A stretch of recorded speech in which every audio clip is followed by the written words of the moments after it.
Saludos para todos.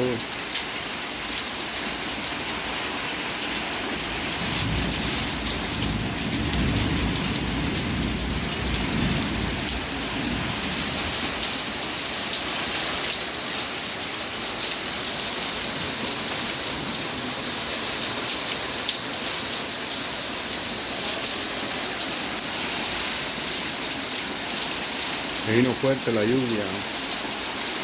Gracias a Dios que nos manda su lluvia, ¿verdad? Así que el Señor está dejando caer granizo a esta hora de la tarde. Saluditos, cuídense.